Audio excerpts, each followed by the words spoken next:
Hi, good evening. Good evening. How are you? Fine, sir. How is preparation going on? Yes, sir. Okay. Can you be a bit loud? A little bit? Yes, sir. Okay, wonderful. So when is your interview? Sir, it is on 16th. Okay, okay. Have you given any interviews before? No, sir. Okay. So when did you complete your graduation? Sir, I completed my graduation in 2019. 2019. Okay. Any nervousness? Sir yes, थोड़ी सी तो है. कोई बात नहीं, nervousness नहीं रखनी है। बस चिल रहना है थोड़ा सा, अपने आप को थोड़ा फील करना है।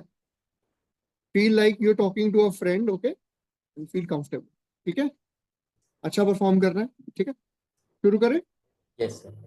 Okay I love to play badminton and listen to songs. Okay. तो who is the highest ranked woman badminton player in India? Sir, I think she is a PV Sindhu. Okay, and in men's category? In men's category, sir, I don't remember them. Sir, I don't know. Okay. What are the various shots that you play in badminton? Sir, there are many types of shots that you play. For example, cross court net shots, and keeping close to the net and Mhm. rallying in between the. For example, in practice sessions, there are many type of drills that we do with the coach and the fellow players. Mhm. Okay, tell me what is the height of the badminton net? Sir, height of the badminton net. Sir, I have not pursued badminton as a technical hobby. I play it for keeping me fit only. Okay. So I am into the fun side of the badminton. What do you know the concept of back gallery? Do we have a back gallery in singles? Sir, I am not a. Go and read about it. Okay. Yes. Now tell me about uh, Naga insurgency. What are the main factions? Sir, there are mainly two factions, NSCN IM and NSCN K. And the main motive behind them is creating greater Nagaland, taking some Mhm. part of the Myanmar side and taking the some part from the remaining states that are bordering Myanmar and creating a greater Nagaland for the Naga people. Mhm. So, what do you think? Why are so many insurgent groups active in the Northeast? What is their grievance? Why do they? Why are they up in the arms always? Sir, the basic grievance is with respect to the border demarcations. When the borders were demarcated before India got independence, the Britishers also did not consult the tribal people of that area and the country which is bordering these states. And after the independence also, there were linguistic reasons because of which many states were carved out of Assam. And then there were many factions will felt that we were not sufficiently given the space for the areas to grow. And for also, sir, that they believe that they are relatively marginalized in terms of economic prospects. Okay. Yes. Tell me about the free movement regime. Sir, the free movement regime is related to the Indo-Myanmar border, and it allows for the residents on both sides to cross the border up to 16 kilometers. For example, from the Myanmar side, one can travel to India by taking a regular pass from the outpost, etc. But very recently, our Home Minister has announced that this regime will be scrapped because of the heightening tension in the area, and because of that, Myanmar is under the military control. Okay. Now tell me about the history of Ambala camp. History of. Sir, the name Ambala comes from. There are actually two stories. One leads to that the ruler Amba Rajput named this city after him, and the other story goes like there is a very famous temple of goddess Bhavani Ambe. So these two stories are related to the name of the town. As far as the strategic location is concerned, it is very much located near the Pakistan border. So the Britishers established a cantonment region in this area so that the area can be protected in a good manner. Recently, elections have been concluded in Haryana. Yes. And which candidate has won from Ambala camp? Sir, Shri Anil Vij has won from Ambala camp. Okay. Now tell me, what are the strategic challenges for India in the maritime domain, particularly in the South Indian Ocean and in the larger Indo-Pacific realm? Sir, to start with, the first problem is the rising aspirations of China. It is claimed that it is trying to cover India from the maritime border through its string of pearls strategy. And there were many instances where the surveillance vessels were recorded near Hambantota port of Sri Lanka, which were uh, which were uh, which were from the Chinese side, and they were allegedly spying on Indian naval bases. And secondly, when looking from the southwestern side, near the Horn of Africa, near the Somalian region, there is a lot of piracy going on, which threatens the maritime routes, because India is heavily dependent on the maritime routes for its imports and exports. So these two are the main security challenges that are in the maritime sector. Okay. What do you understand from this term called 9-dash line? 9-dash line. Sir, these terms relate to the South China Sea region, and it is a fictitious line that is created by China or claimed by China, which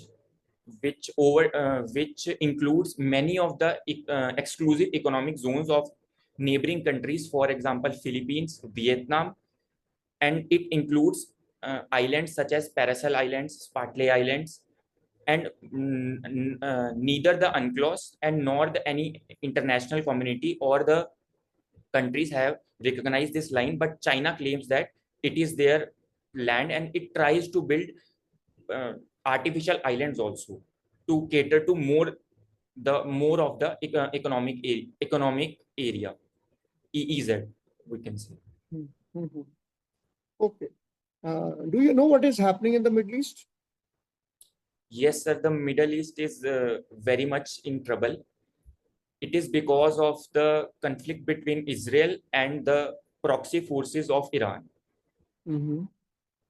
And the recent killings of the heads of proxy forces, for example, Nasrallah of Hezbollah in Lebanon, has escalated the tensions further, which made Iran to take a retaliatory action and attack on the Israeli soil.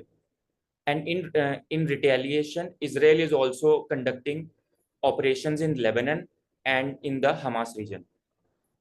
Okay. Now tell me, you talked about Somalia and that place.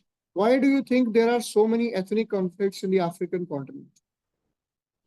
Sir, the main conflict in the African continent lies in the scramble of Africa, which was done by the colonial powers that were ruling the country.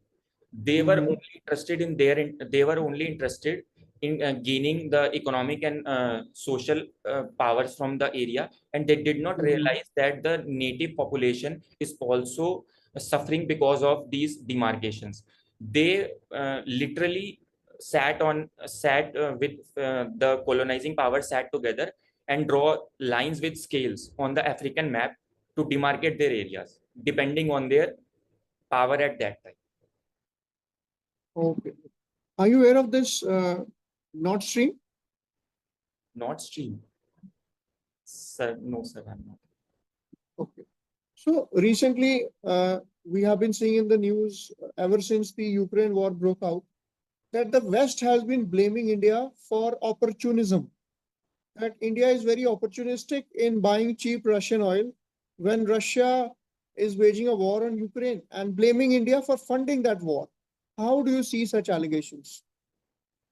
Sir, I believe that it highlights the hypocrisy of the West. For example, there have been reports that before the start of the war, there were many speculations by the agencies that the war is going to happen. So they, in the meanwhile, that the war started in February time. So in the last 2 or 3 months, they imported double or triple the amount of gas and oil required by the European countries, and then they are showing that India is fueling the war. Instead, they have initially funded the war and buying oil from a very strategic partner, which has been an old friend. I think it is not an opportunistic move. Who do you think is India's best friend? Sir, I have heard and quote that there are no friends and enemies, there are only interests. But as far as the history of 30 to 40 years is concerned, India is close to the Soviet Union, now the Russian Federation. But after the liberalization, there has been a slight tilt towards the West because of the sanctions that were imposed by the IMF in the 1991 economic crisis faced by India. Okay. Okay. Can you tell me who is the vice president of our country? Sir, Vice President. Sir, I am not aware. I forgot the name. No worries. Shri Jagdeep Dhankar. Oh, yes, sir. Okay, no worries. Can you tell me what do you know about the intelligence agencies of Pakistan? Sir, the main intelligence agency working in Pakistan is ISI, and the basic aim of this agency is waging war against India. That is what I have learned from the internet and various sources. Can you tell me the full form of ISI?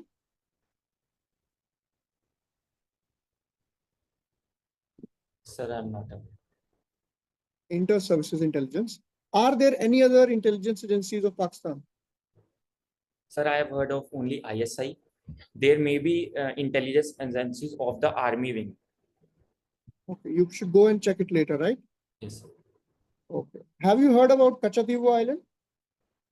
Kachativu Island. Yes, sir. I think it is related to the India-Sri Lanka maritime dispute. Okay, thank you. Your interview is over. Yeah. Now tell me what's your assessment of your interview? Sir, कई जगह पे जैसे vice president वाला बहुत obvious था, वो blank हो गया. It's okay. I thought you blanked out. No. और सर एक ISI वाला थोड़ा सा प्रॉब्लम वो है. भी factual है. वो भी factual है. That's okay. Otherwise, I think your interview was good. You're a potential candidate, and I think just brush up your knowledge and keep revising whatever you're doing. Hopefully, you should be in the list. From my side, it's a go ahead. I hope you performed well in the written exam also, and your understanding of the variety of issues is good. Nord Stream पढ़ लेना. Nord Stream आपको पता होना चाहिए, वो gas pipeline है जो Saint Sir, I Peters confused it with the geographical term. Saint Petersburg से रशिया की तरफ जाती है, वो जर्मनी की तरफ जाती है. Yes, sir. Yes. वो पढ़ लो. बाकी अच्छे आंसर्स थे आपके. Your answers were good and they were nuanced. It showed your balance of personality, particularly your answers about Russian oil wala. That was a good answer. I liked it. Otherwise, also overall your approach and understanding of the various answers was good. Just that maintain your calm and composure. Even although you were very calm, but still listen to the question always first.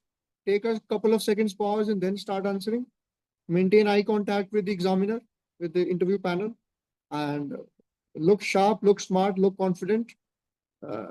Like they say in the Forge, रीढ़ की हड्डी को हमेशा physically, morally, spiritually erect रखना है. So be like that. What are you wearing on the day of the interview? Sir, I am wearing a suit. Yeah, so that's good. Don't wear a flashy color, wear normal. Yes sir I was sir मेरे थोड़े doubts और मैं हिंदी में पूछ सकता हूँ पूछो, बिल्कुल पूछो। कंफर्टेबल रहता सर एक पंजाबी में पूछ सकते हो, पंजाबी में नहीं सर पूछो, वो हिंदी में मुझे पूछना आती हिंदी। नहीं सर वो आती नहीं हरियाणवी में पूछ लो यार, क्या दिक्कत। नहीं सर वो भी नहीं आती सर मैं नॉर्थ वाली कोई साइड से सर एक तो था कि मैक्सिमम स्टूडेंट्स ना सूट के लिए प्रेफर नहीं कर रहे हैं टी शर्ट एंड पैंट पहन कर जा रहे हैं तो इससे सर कोई ऐसा आउटलायर वाला तो नहीं लगेगा नहीं नहीं नहीं नहीं, wear a suit, suit look good. And sir एक और क्वेश्चन था कि बहुत जगह मैंने ऐसा सुना है कि आईबी की जॉब को ना थोड़े टाइम के बाद स्टूडेंट्स छोड़ रहे हैं मैंने एक अपने फादर के साथ भी इंटरव्यू दिया था मॉक उसके अंदर उन्होंने यही क्वेश्चन पूछा था कि for example I have been preparing for civil services for the past 4 years and then I took a break क्योंकि सर वहां पे मुझे ऑप्शनल ना थोड़ा सेट नहीं बैठ रहा था तो क्या उसके ऑप्शन है? मैथमेटिक्स तो हम्म। सर वहां मुझे लगा कि गड़बड़ होगी तो मैंने ब्रेक लेके सर मैं इसको कैसे चैनलाइज करूं मुझे मेन क्वेश्चन ये है सर कि अगर वो नहीं मुझ नहीं, आपको देखो, अगर वो बोलना सिविल सर्विस में हो गया तो मैं वहां ज्वाइन करूंगा, नहीं तो यहाँ पे, बिकॉज पर्पस देश को सर्व करना है। ठीक है, पर्पस तो देश को सर्व करना है। If capacity may change, but I will always keep striving, and looking for career progression is always an option. So serving in the bureau will be a great opportunity. But यार वो भी ऐसे सवाल कम ही पूछते हैं। अच्छा सर वो उनको मतलब मैनेजरियल परेशान सवाल नहीं पूछेंगे परेशान करने वाले सवाल नहीं पूछते वो। उनको पता है कि यार सिविल्स में होगा तो जाएगा ही, यस यस उसमें कुछ पूछने वाला है नहीं। ये हमारे दिमाग में होते हैं सवाल। अगर यस होगा भी तो बोलना सर जाएंगे, देश की सेवा करनी है, इधर करें उधर करें क्या फर्क पड़ता है। एक बेटर अपॉर्चुनिटी मिलेगी तो अच्छे सर्व करेंगे। That's it.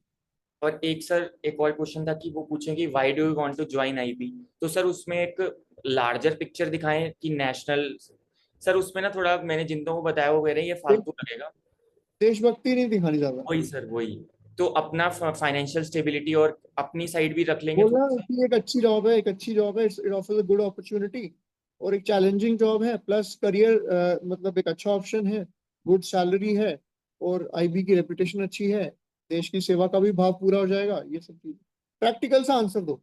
ये यस नहीं बताना कि मैं वहाँ पाकिस्तान में टाइगर हिल पे झंडा गाड़ के ही आऊंगा, वो वही नहीं। सर ये सर पहले मैंने ये रखा था कि विकसित भारत बाई 2047 वाला साइड तो वो मना किया मेरे फ्रेंड्स ने नहीं नहीं वो ठीक है सर और कोई सर सजेशन आपकी तरफ से नहीं नहीं, बाकी ठीक है यार, तुम्हारा बहुत अच्छा है। बस थोड़ा सा मेंटेन रखो, कंपोजर रखो अपना मेंटेन, यस सर और बस रिवाइज करते रहो। करंट अफेयर्स पिछले 2-3 महीने का जो मेजर इश्यूज हुए हैं उनको पढ़ लो, अपने टाउन के बारे में पढ़ लो, हरियाणा के बारे में पढ़ लो, और जो ग्लोबल इश्यूज हो रहे हैं फार्मर प्रोटेस्ट को लेके, फार्म यस बिल्स तो अच्छे से तो यही सब बेसिक टॉपिक्स को अच्छे से रिवाइज करो। Current and affairs I think you are a good candidate, you smart chap, मतलब योर आर्टिकुलेशन इज गुड। पता चल जाता है, मेरे को भी चल गया, उनको भी चलेगा, नो इश्यूज। बस ब्लंडर ब्लंडर ब्लंडर मत करना, डोंट डू एनी ब्लंडर्स, बाकी सब ठीक, nothing to worry. Thank you ठीक सर है, any other question? No sir thank you interview interview कब है? सर 16th को कहाँ, चंडीगढ़ में? यस चंडीगढ़ में 17 सेक्टर में है ना, 17 में? यस सर 17 A 17 में ऑफिस उनका, हाँ। यस चलो बढ़िया है, all the best, hope to see you in the list, and after you get your name in the final list, मिलेंगे फिर से। ठीक, थैंक यू चलिए, all the best, good luck. Thank you sir